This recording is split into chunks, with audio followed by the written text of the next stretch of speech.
어떤 아버지와 아들이 당나귀 한 마리를 팔려고 시장을 향해 걸어가고 있었습니다. 당나귀를 끌고 두 사람이 걸어가는 것을 보고 사람들이 말했습니다. 당나귀를 타고 가지 왜 걸어가나? 그 말을 듣고 아버지는 아들을 당나귀 위에 앉혔습니다. 그리고 걸어가는데 사람들이 그걸 보고 말을 했습니다. 젊은 아들이 당나귀에 앉아서 늙은 아버지가 걸어가게 하는 거 옳지 않다. 그 말을 듣고 아버지는 얼른 아들을 내리게 하고 자기가 당나귀를 탔습니다. 그리고 걸어가는데 사람들이 말했습니다. 어린 아들 걷게 하고 아버지 혼자 타고 가는 그런 아버지가 어딨나? 그 말 듣고 아버지는 깜짝 놀라서 자기 앞에 아들을 태웠습니다. 이제는 괜찮겠지 하고 걸어가고 있는데 사람들이 그걸 보더니만 아무리 말 못하는 짐승이라도 그렇지 둘이 타면 얼마나 무겁겠나. 인정도 없다.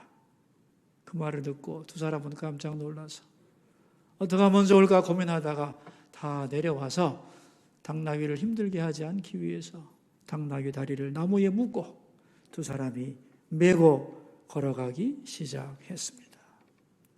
강물이 나왔고 다리를 건너고 있는데 당나귀가 너무 힘들어서 빛을 막 흔들다가 놓쳐버렸고 당나귀는 물에 떨어져서 죽고 말았습니다.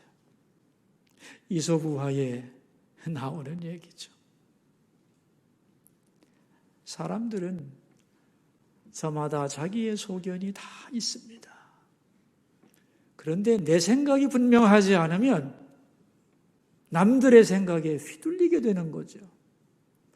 우리가 귀를 열고 다른 사람의 얘기도 들어야 되지만은 너무 거기에 민감하면 안 된다. 그런 얘기입니다. 이 시대는 어떤 시대인가 하면은 이 시대를 알 수 있는 간단한 아이콘이 있습니다. 여러분 그 유튜브나 페이스북을 보면은 좋아요 하고 엄지척한 기호 있죠, 그죠? 또 싫어요 하는 이런 간단한 기호가 있는데 저는 그 기호를 볼 때마다 상당히 걱정을 합니다. 왜냐하면 이 기호가 간단한 것 같지만 우리가 모르는 사이에 우리에게 엄청난 가치관을 주입하기 때문에 그렇습니다. 여러분 어떤 것을 판단할 때 가장 중요한 것은 뭐냐 하면은 그것이 사실인가 아닌가 진위의 여부가 가장 기본적인 겁니다. 그 다음이 뭐냐 하면은 그것이 옳은가 그른가 선악의 문제가 둘째입니다. 마지막 세 번째가 그것이 나에게 좋은가 나쁜가 호 불호의 문제 이건 세 번째의 문제가 되는 거죠. 그런데 이 기호는 앞에 두 가지를 생략한 겁니다. 결국 이것을 통해서 우리가 암암리에 배우게 되는 가치관이 뭐냐 하면은 사실 자체는 그리 중요하지 않다는 것을 배우는 거죠. 이것을 포스트 트루스, 탈진실 현상이라고 부릅니다. 또한 옳고 그른 것도 절대적인 것이 아니다. 나는 사실도 중요하지 않고 옳고 그름에도 관심이 없다. 다만 내가 원하는 것은 내 마음에 들면 좋고 아니면 싫은 거다. 이걸 배우게 된다는 거죠. 여러분, 이것이 사실인가? 그리고 이것이 옳은 것인가를 확인하려면 많은 단계를 거쳐야 하는 겁니다. 확인과 검증, 그것을 해야 하고 비판하고 토론을 해야만 하는 거죠. 근데 좋아요, 싫어요는 이런 과정이 다 필요가 없는 겁니다. 그러니까 이성과 논리는 필요 없고 감성에만 호소하는 거죠. 그래서 좋다고 열광하고 나는 싫다고 분노하고 조롱하는 거지요. 이렇게 잘못된 정보나 왜곡된 세계관에 쉽게 빠질 수 있는 겁니다. 그래서 이 기호를 만들어낸 숀 파커는 이렇게 말을 했습니다. 이것이 우리 아이들의 뇌에 무슨 짓을 할지는 오직 신만이 아시겠지요. 아주 무섭고 무책임한 말입니다. 이 시대의 사고방식은 비이성적이고 감정적이며 오직 나에게 좋은가 싫은가에만 관심을 가지는 위험한 시대입니다. 진위 그리고 선악에는 관심을 기울이지 않기 때문에 속이기 쉽고 자기가 원하는 소리만 듣기 원하는 미혹된 세대인 거죠. 이런 세대 속에서 우리가 어떻게 신앙생활을 해야 하는가? 아주 중요한 문제인데 오늘 본문은 바로 거기에 대하여 대답을 하고 있습니다. 저는 이런 질문을 받아본 적이 있어요. 목사님, 사람마다 신앙 스타일이 다 다른데 어떻게 신앙생활하는 게 이상적입니까? 또한 교회에 사람들이 많이 출석하는데 그중에 몇 %나 목사님 생각에는 구원을 받을 수 있다고 생각하세요? 이걸 공개 질문으로 받은 적이 있어요. 너무나 당혹스러웠어요. 저는 기도하고 이렇게 대답을 했습니다. 성경에도 선생님과 똑같이 질문하는 사람이 있었습니다. 누가복음 13장 23절에 보면은 예수님의 제자들이 예수님께 질문했습니다. 구원받을 사람이 많겠습니까? 적겠습니까? 이 질문을 받고 예수님은 간단하게 대답합니다. 좁은 문으로 들어가기를 힘쓰라. 어떻게 믿어야 된다. 그리고 몇 %가 구원받는다라고 말하지 않았습니다. 좁은 문으로 들어가기를 힘쓰라. 오늘 본문 설교 제목이죠. 같이 한번 읽어볼까요? 좁은 문으로 들어가라는 겁니다. 자, 그렇다면 좁은 문이란 뭐냐는 거죠. 여러분, 옛날에는 모든 마을과 도시가 다 성에 둘러싸여 있었습니다. 그리고 성과 성 사이에는 사람이 살지 않는 지역이죠. 산과 강과 사막 같은 것이 있는 겁니다. 성 바깥쪽에 살면 너무나 위험하기 때문에 모든 사람들은 다 성 안에 모여 살게 되죠. 그리고 성의 입구에는 커다란 문이 가운데 있습니다. 이 성문은 낮에는 활짝 열려 있는 겁니다. 그래서 누구든지 자유롭게 그 성문을 드나들 수가 있는 거죠. 말을 타고 들어갈 수도 있고 수레에 물건을 잔뜩 채워서 끌고 그 성문을 통과할 수도 있는 겁니다. 그런데 밤이 되면 그 성문은 척커덕 하고 잠깁니다. 그리고 다음날 아침까지는 절대로 열리지 않는 거죠. 자, 그런데 어떤 사람이 빨리 들어오려고는 했지만은 시간이 늦어서 성문이 닫힌 다음에 도착을 하면 어떻게 되느냐는 거죠. 성문 안으로 들어가지 못하면 생명이 위험합니다. 짐승들에게 잡아먹힐 수도 있고 도적들에게 상해를 당할 수도 있고 얼어 죽을 수도 있는 거죠. 이런 것을 건져주기 위해 성문 옆에 작은 쪽문이 있는 겁니다. 비상문. 그 쪽문의 이름이 좁은 문인 거죠. 이 남대문이나 동대문 같은 그 문에 가보면은 가운데 커다란 문이 있고 옆에 비상 쪽문이 있죠. 그것을 좁은 문이라고 부르는 겁니다. 그런데 이 좁은 문의 크기, 그 사이즈가 어느 정도냐 하면은 정해져 있습니다. 커다란 짐승 한 마리가 겨우 통과할 수 있는 정도의 면적입니다. 왜 그렇게 낮게 또 좁게 좁은 문을 만들었느냐? 이유가 있는 거죠. 적들이나 도적대들이 한꺼번에 몰려들지 못하도록 막은 겁니다. 그래서 그 좁은 문은 반드시 한 사람씩 통과하게 되어 있는 겁니다. 또한 그 문은 좁기 때문에 말을 타고 가거나 수레를 끌고 들어갈 수는 없습니다. 반드시 말에서 내려야 합니다. 그래서 한 사람 한 사람이 다 경비병 앞에 서야 하고 신문을 받아야 하는 거죠. 그래서 아무 문제가 없을 때 들여보내는 겁니다. 또한 그 사람은 짐을 가지고 들어갈 수가 없습니다. 짐도 다 내려서 수색을 해야 되고 위험한 것은 통과시키지를 않습니다. 그것이 바로 좁은 문입니다. 그러니까 좁은 문으로 들어가라. 그 말은 무엇인가 하면 좁은 문을 통과하는 마음으로 신앙생활을 하라는 거지요. 그게 올바른 신앙의 방법이고 그것이 구원받는 유일한 길이다. 그런 얘기입니다. 그러면서 예수님은 이 좁은 문의 특징을 세 가지로 말씀합니다. 우리 14절 말씀을 함께 읽읍시다. 생명으로 인도하는 문은 좁고 길이 협착하여 찾는 자가 적음이라. 첫째는 생명으로 인도하는 문입니다. 좁은 문은 생명을 위한 문입니다. 밖에 두면 안 되니까 생명이 위험하기 때문에 그걸 건져주기 위한 문이 좁은 문인 거죠. 그러니까 좁은 문을 통과하는 사람의 제일 관심사는 뭘까요? 생명입니다. 많은 물건을 가지고 들어간다거나 명예로운 행진은 불가능한 거죠.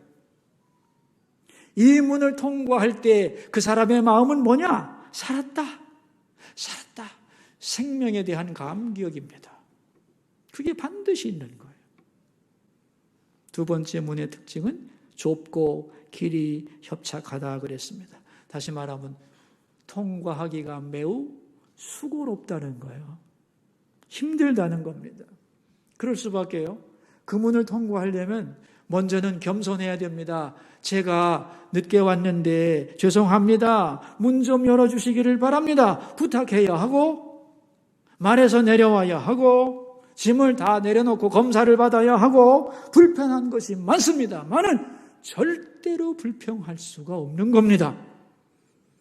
통과시켜주는 것 자체가 감사한 일이기 때문에. 그래서 감격하는 마음으로 감사하는 마음으로 통과하는 게 좁은 문이에요. 마지막 세 번째는 찾는 이가 적다 그랬습니다. 그러니까 많은 사람들이 함께 모여 즐겁게 떠들며 웃으며 들어가는 길이 아니고 외롭고 고독하게 홀로 들어가는 문, 그것이 바로 좁은 문의 성격인 거죠. 자, 여러분, 그렇다면 이제 넓은 문과 좁은 문의 상징적인 의미가 마음에 와 닿습니까? 좁은 문, 넓은 문. 이건 무엇을 도대체 의미하는 것인가? 넓은 문이란 마음껏 길을 펴고 자기가 원하는 것을 다 소유하고 화려하게 행진해서 들어갈 수 있는 문을 말하는 거죠. 자기 욕망과 자기 자랑과 자기 업적과 자기 의와 명예를 다 가진 채 아무 희생함이 없이 들어갈 수 있는 문, 그래서 모든 사람이 원하는 문, 그게 바로 넓은 문인 거죠. 반대로 좁은 문이란 내려와야 합니다. 그리고 내려놓아야 합니다. 짐들을. 많은 것을 가지고 들어갈 수가 없습니다. 오직 마음을 비우고 생명만을 갈망하는 사람이 들어갈 수 있는 겁니다. 그래서 이 좁은 문으로 들어가려면 버릴 것이 많습니다. 교만도 버려야 하고 자존심도 버려야 하고 게으름도 버려야 하고 욕심과 명예도 버려야 하고 오직 순수하게 생명을 갈망하는 마음으로만 통과할 수 있는 문, 그게 바로 좁은 문인 거죠. 결국 좁은 문이란 생명을 위하여, 진정한 생명을 위하여 다른 모든 것을 다 내려놓을 수 있다고 고백하는 마음, 그 사람이 통과하는 문이 바로 좁은 문이다, 그런 얘기입니다. 신학적으로 말하면 좁은 문은 예수 그리스도입니다. 세상의 종교들은 말하죠. 어느 길로 가도 괜찮다고. 정상에 오르는 길은 다양하기 때문에 각자 자기에게 맞는 길을 가면 구원받을 수 있다고 말합니다. 넓은 길을 말하는 거죠. 이것을 기독교에서는 종교다원주의라고 하죠. 하나님께 가는 길은 많다. 근데 성경은 그렇게 말하지 않습니다. 오직 한 길밖에 없다. 하나님께 가는 길은. 그래서 요한복음 14장 6절 내가 곧 길이요 진리요 생명이니 나로 말미암지 않고는 아버지께로 올 자가 없느니라. 오직 한 길. 그게 바로 예수 그리스도라는 거죠. 그래서 예수 그리스도가 좁은 문인 겁니다. 근데 이 좁은 문을 놓고 이제 세상은 공격하는 거죠. 독선적이라고.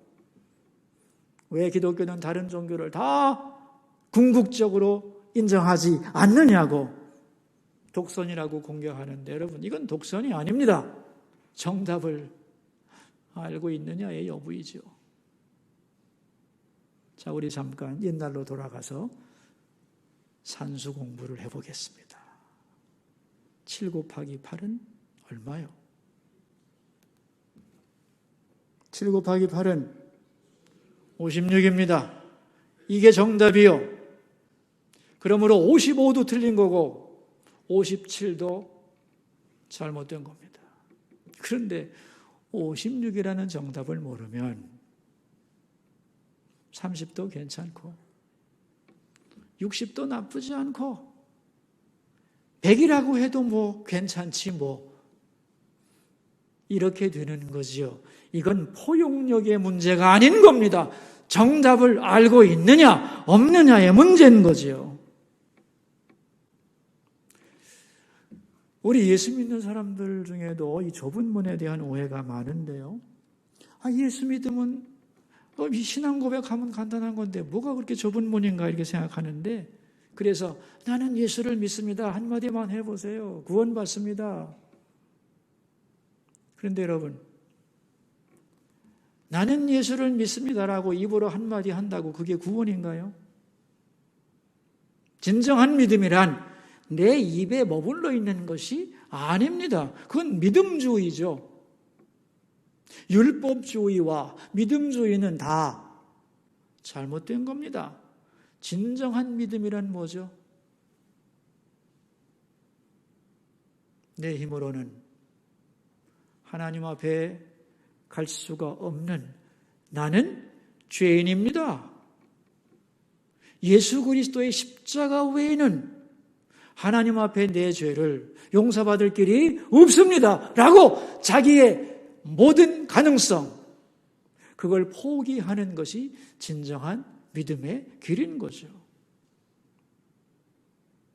이 포기는 아무나 할 수 있는 것이 아닙니다. 그래서 믿음은 어려운 거죠. 그래서 마틴 루터는 말했습니다. 행함으로 구원받는 것보다 믿음으로 구원받는 것이 훨씬 더 어려운 거다. 그랬습니다. 왜냐하면 믿음 속에는 자기를 내려놓는 자기의 가능성, 자기의에 대한 포기가 반드시 들어있어야 하기 때문이죠. 다시 말하면 십자가 앞에 자기를 죽여야 하는 거죠. 그것이야말로 정말로 어려운 거지요. 그래서 좁은 문이라고 하는 겁니다. 여러분은 이 좁은 문을 통과하셨나요? 이 길 외에는 아버지께로 올 자가 없다고 그랬어요. 좋아, 나는 통과했어. 그러니까 이제부터도 내 마음대로 살면 되지. 그렇게 생각합니까? 아닙니다. 반드시 문 뒤에는 길이라고 하는 개념이 따라 나오게 돼 있어요. 내가 믿음을 고백한 것 훌륭한 일입니다. 놀라운 기적이죠. 그런데 거기서 끝나면 안 되는 겁니다. 계속해서 그 길로 가야 하는 거죠. 영원한 생명을 사모하면서 하나님 앞에서 나의 모든 것은 별거 아니라고 하는 고백을 하면서 자기를 부인하고 십자가를 바라보며 한 걸음 한 걸음 걸어갈 때에 그 사람은 좁은 문을 통과하여 좁은 길을 계속 걸어갈 수가 있는 거죠. 이것이 우리가 해야 할 신앙의 자세이며 진리를 향한 몸부림이다. 그런 말입니다. 자, 이제 여러분에게 제가 질문을 하나 하겠습니다. 여러분, 신앙생활의 목적이 뭐죠? 우리가 교회 다니는 신앙생활의 목적이 뭐죠? 좁은 문으로 들어가는 목적이 뭐죠? 생명이죠, 생명. 신앙생활의 목적도 생명입니다. 그런데 많은 신앙인들이 신앙생활을 통하여 이 영원한 생명, 그 이외에 다른 많은 것을 가지려고 하기 때문에 문제가 되는 겁니다. 건강도 가져야 되고 하나님의 능력으로 재물도 가져야 되고 사람의 칭찬과 인정과 박수갈채도 받아야 되고 그런 많은 것들을 내가 사모하고 바라기 시작할 때 그때의 시험에 드는 거죠. 영생 때문에 시험에 든 사람이 있으면 나와보라고 하세요. 시험에 드는 이유는 간단한 겁니다. 생명 이외에 너무 많은 것을 우리가 바라고 기대하고 내려놓지 못하기 때문이다. 그런 얘기죠. 여러분 신앙생활 하면서 아마 이런 얘기 다 들어보셨을 겁니다. 꼭 그렇게만 믿어야 하냐? 뭐가 그렇게 적당히 신앙생활 하면 되지? 꼭 밤에도 나가야 되고 새벽에도 나가야 되고 그렇게 헌신하고 봉사해야만 되냐? 그런 질문을 받으셨을 거예요. 왜냐하면 우리들 마음속에는 다 넓은 문으로 들어가려는 마음이 있기 때문에 예수님은 말씀하시는 거예요. 좁은 문으로 들어가라고. 우리 예배를 놓고 한번 생각을 해봅시다. 대예배를 놓고 어떤 사람은 1년에 몇 번 나옵니다. 그냥 그런가 하면 대예배는 빠지지 않고 꼭 참석하는 분도 있죠. 그런가 하면 수요 밤 예배도 꼭 나오는 분이 있고 더 나가서 새벽 예배도 나오는 분이 있고 그것도 부족해서 낮에 기도하러 오는 분도 있고 마가의 다락방에 와서 눈물 흘려 기도하는 분도 있죠. 다 신앙의 스타일이 다릅니다. 어떤 신앙이 올바른 신앙인가요? 그리고 안전한 신앙생활인가요? 좁은 문으로 들어가기를 힘쓰는 것입니다. 물론 사람마다 좁은 문의 기준이 다를 수 있어요. 사람마다 처한 위치가 다르기 때문에. 그러나 가능한 한 좁은 문으로 들어가려고 최선을 다하는 자세가 반드시 필요하다는 거예요. 그리고 그 길로 가려고 나름 애쓰고 몸부림칠 때에 우리는 바른 신앙의 길을 걸어갈 수 있다. 그런 얘기입니다. 오늘 우리가 다 여기 나와서 예배를 드리는데 저는 예배를 드리는 순간에도 좁은 문을 통과해야 한다고 믿습니다. 좁은 문을 통과한다는 게 뭐겠어요, 여러분? 자기가 가진 모든 것을 내려놓는 거예요. 소위 말하는 자기 인생의 계급장 다 떼어놓고 자기 명함 다 내려놓고 하나님 앞에 한 개인으로 하나님의 아들과 딸로 서서 저는 주의 음성 듣기를 원합니다. 이러한 자세가 바로 좁은 문을 통과하는 겁니다. 여러분의 마음을 지배하고 있는 세상의 복잡한 생각도 다 내려놓아야 됩니다. 왜? 생명의 길은 좁은 문이기 때문에. 그래서 좁은 문을 통과한 사람이 예배를 드릴 때 그에게는 예배가 엄청난 은혜가 되는 것이고 그 예배 시간마다 하나님의 생명과 영생의 기쁨을 누릴 수 있는 거지요. 그러나 같이 이 자리에 있다 할지라도 넓은 문으로 들어와서 복잡한 생각을 그대로 가진 채 세상의 모든 소유를 다 하나님 앞에 가지고 나온다면 하나님 앞에 한 개인으로 서기가 어려운 것이죠. 그것은 좁은 문이 아닌 것이다. 그런 얘기입니다. 그래서 저는 주일마다 기도합니다. 우리 성도님들이 교회 오실 때 다 하나님 앞에 자기 모든 것을 내려놓고 주님을 만나기 원하고 그 음성 듣기를 사모하는 좁은 문을 통과해서 나오면 하나님 절대로 그를 만나주셔서 한 주간의 삶을 넉넉히 믿음으로 승리할 수 있는 은혜를 꼭 주셔서 돌아가게 하옵소서 기도합니다. 좁은 문을 통과하면 하나님을 만날 수 있는 거죠. 저는 이런 질문도 받아봤어요. 목사님, 제가 믿기는 오래 믿었는데 신앙의 간증과 체험과 기적도 경험해보지를 못했습니다. 왜 그럴까요? 대답해 드릴까요? 넓은 문으로 들어가려고 했기 때문입니다. 좁은 문으로 들어가려고 애쓰고 힘쓸 때 거기에 하나님의 위로가 있고 함께하는 역사가 있고 그래서 간증이 생겨나고 하나님의 기적을 맛볼 수 있는 거죠. 여러분, 가진 것이 많다는 건 참 좋은 겁니다. 그러나 하나님 앞에 나올 때는 그 모든 것을 다 내려놓아야 합니다. 좁은 문으로 들어가야 하기 때문에. 주님, 내가 가진 것이 많습니다마는 이것은 다 하나님 앞에 아무것도 아닙니다. 영원한 생명을 향하여 걸어가는 길에 이것이 아무것도 아님을 나는 고백합니다 라고 내려놓을 수 있어야 되는 거죠. 그렇게 좁은 문을 통과한 분들에게는 사실은 아무리 많은 것이 주어져도 그것이 그를 얽어매는 방해물이 되지 않을 수 있는 것이죠. 그래서 주님은 언제나 주님 앞에 나올 때 좁은 문을 통과해야 한다고 말씀하는 거죠. 그러므로 좁은 문은 결코 쉬운 문은 아닙니다. 어렵고 수고로운 문이에요. 그러나 안전한 문이고 결과가 보장된 문입니다. 더 중요한 것은 닫힌 문이 아니고 불가능한 문도 아니라는 거예요. 결심하고 마음만 먹으면 얼마든지 걸어갈 수 있는 길입니다. 그리고 나는 그 길로 걸어가겠다고 결심하고 나갈 때 주님의 위로와 도우심이 항상 함께 하는 것이죠.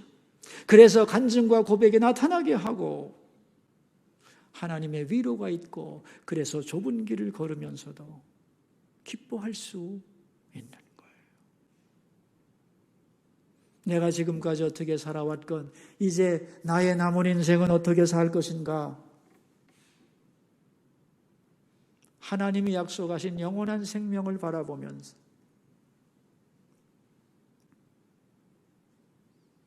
나의 어떤 것도 그 길로 가는 데 있어 방해되지 않는다는 것을 고백하면서 순례자로 걸어갈 것을 결단해야 하는 겁니다.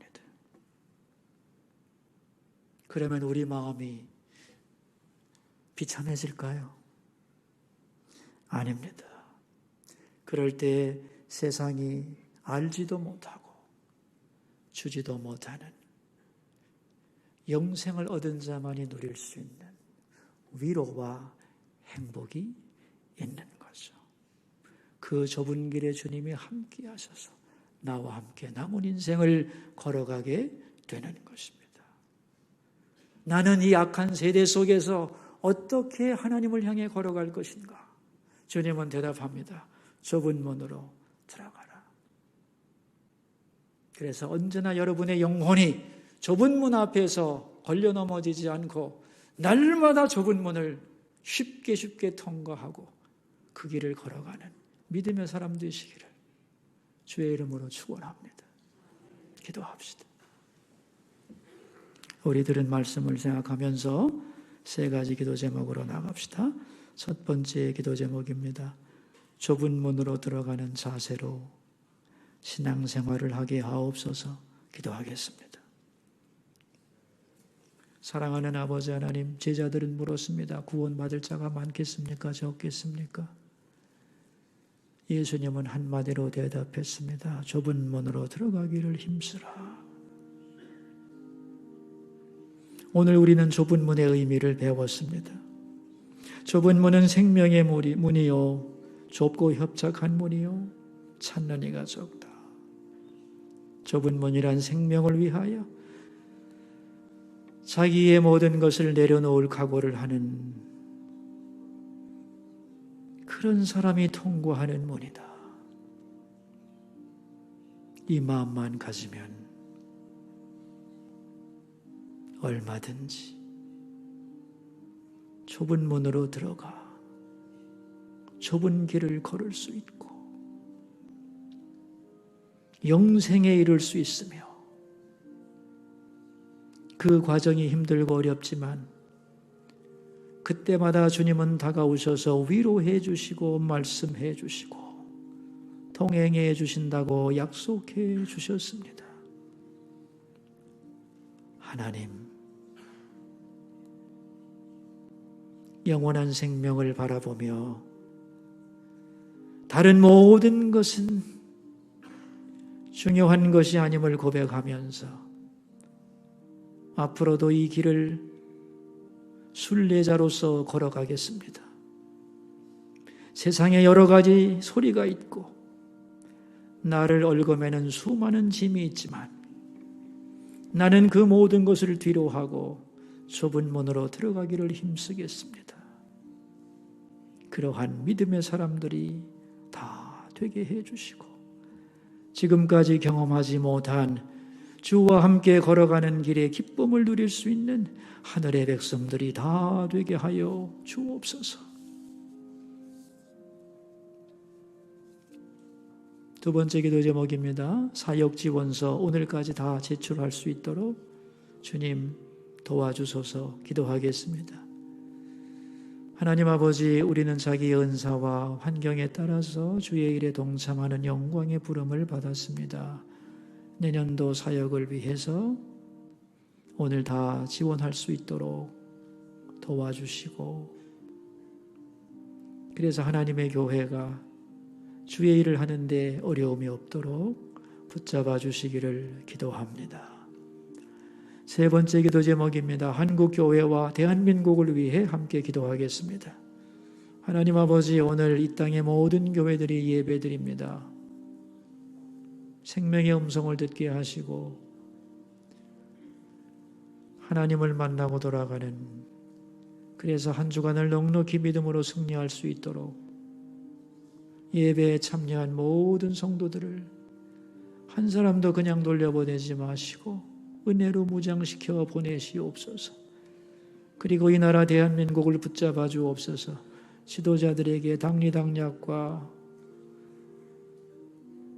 또한 잘못된 이데올로기에 붙들리지 않고 대한민국의 미래와 국민들의 번영을 위해 헌신하고 봉사하는 좋은 지도자들이 되게 해 주옵소서. 좁은 문으로 들어가라고 말씀하신 주님, 영생을 가장 중요시하고 그 이외의 모든 것을 내려놓는 그 마음을 우리에게 허락하여 주옵소서. 세상의 욕심과 잘못된 가치관을 내려놓고 예수님을 따라서 좁은 문, 생명의 길을 걸어가게 하여 주옵소서. 생명 자체에 감격하는 영생중심적 가치관을 가지고 살아가게 하여 주시고, 언제나 우리 영혼이 좁은 문 앞에서 넘어지지 않고 좁은 문을 거뜬히 통과하는 믿음의 삶이 되게 하여 주옵소서. 존귀하신 예수님 이름으로 기도하옵나이다.